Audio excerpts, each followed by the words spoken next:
Pride and Prejudice, Chapter 25.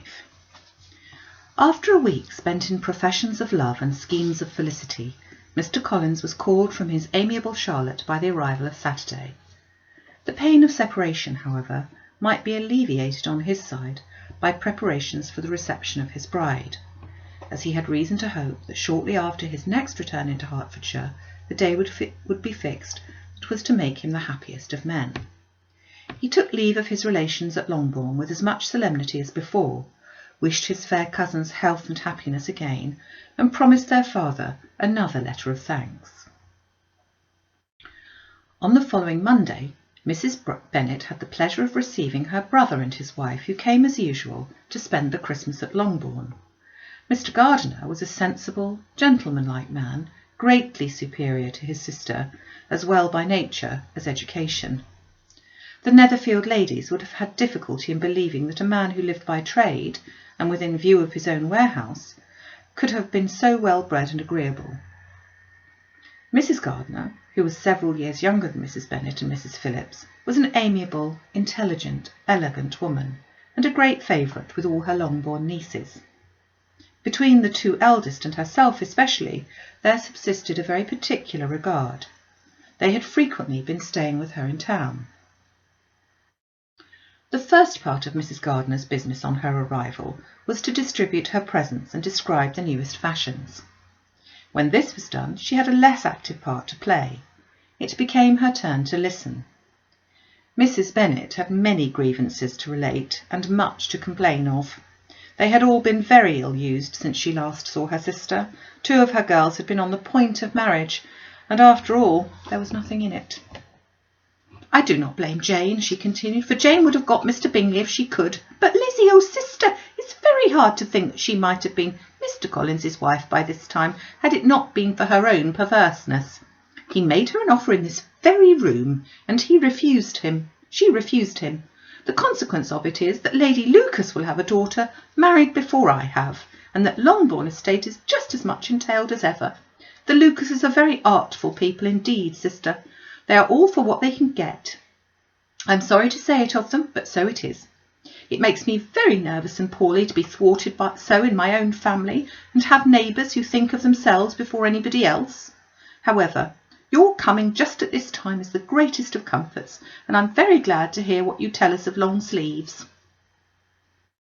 Mrs. Gardiner, to whom the chief of this news had been given before in the course of Jane and Elizabeth's correspondence with her, made her sister a slight answer, and in compassion to her nieces, turned the conversation. When alone with Elizabeth afterwards, she spoke more on the subjects. "Seems likely to have been a desirable match for Jane," said she. "I'm sorry it went off. But these things happen so often. A young man such as you describe, Mr. Bingley, so easily falls in love with a pretty girl for a few weeks, and when accident separates them, so easily forgets her, that these sorts of inconsistencies are very frequent." "An excellent consolation in its way," said Elizabeth, "but it will not do for us. We do not suffer by accident. It does not often happen that the interference of friends will persuade a young man of independent fortune to think no more of a girl whom he was violently in love with only a few weeks ago. But that expression of violently in love is so hackneyed, so doubtful, so indefinite, that it gives me very little idea. It is as often applied to feelings which arrive from a half-hour's acquaintance as to a real strong attachment. Pray, how violent was Mr. Bingley's love?" "I never saw a more promising inclination. He was growing quite inattentive to other people, and wholly engrossed by her. Every time they met, it was more decided and remarkable. At his own ball, he offended 2 or 3 young ladies by not asking them to dance, and I spoke to him twice myself without receiving an answer. Could there be finer symptoms? Is not general incivility the very essence of love?" "Oh yes, of that kind of love which I suppose him to have felt. Poor Jane! I am sorry for her, because with her disposition she may not get over it immediately. It had better have happened to you, Lizzie. You would have laughed yourself out of it sooner. But do you think she would be prevailed on to go back with us? Change of scene might be of service, and perhaps a little relief from home might be useful as anything."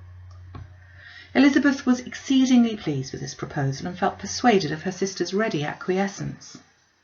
"I hope," added Mrs. Gardiner, "that no consideration with regard to this young man will influence her. We live in so different a part of town, all our connections are so different, and as you well know, we go out so little, that it is improbable that they should meet at all, unless he really comes to see her. And that is quite impossible, for he is now in the custody of his friend, and Mr. Darcy would no more suffer him to call on Jane in such a part of London. My dear aunt, how could you think of it? Mr. Darcy may perhaps have heard of such a place as Gracechurch Street, but he would hardly think a month's ablution enough to cleanse him from its impurities, were he once to enter it. And depend upon it, Mr. Bingley never stirs without him." "So much the better. I hope they will not meet at all. But does not Jane correspond with his sister?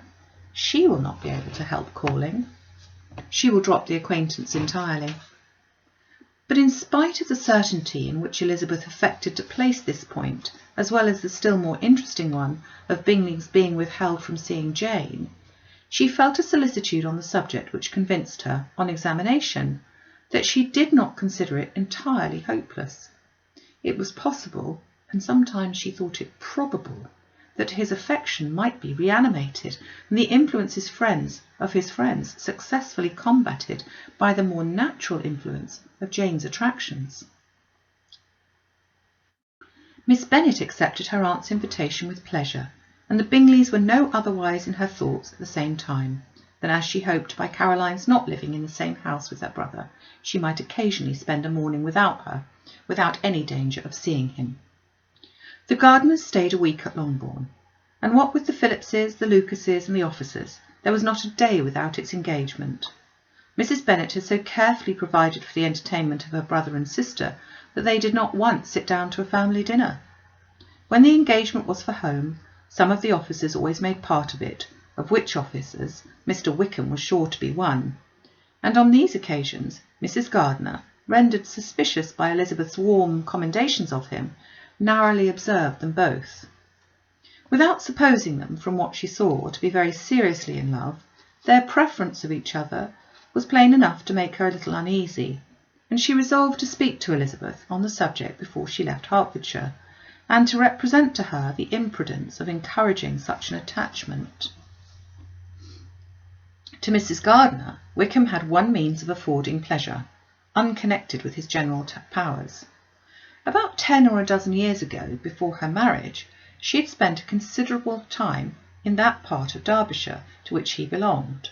They had, therefore, many acquaintance in common, and though Wickham had been little there since the death of Darcy's father 5 years before, it was yet in her power to give her fresher intelligence of her former friends than she had been in the way of procuring. Mrs. Gardiner had seen Pemberley, and known the late Mr. Darcy by character perfectly well. Here, consequently, was an inexhaustible subject of discourse. In comparing her recollection of Pemberley with the minute description which Wickham could give, and in bestowing her tribute of praise on the character of its late possessor, she was delighting both him and herself. On being made acquaintance with the present Mr. Darcy's treatment of him, she tried to remember something of that gentleman's reputed disposition, when quite a lad, which might agree with it, and was confident at last that she recollected having Mr. Fitzwilliam Darcy formerly spoken of as a very proud, ill-natured boy.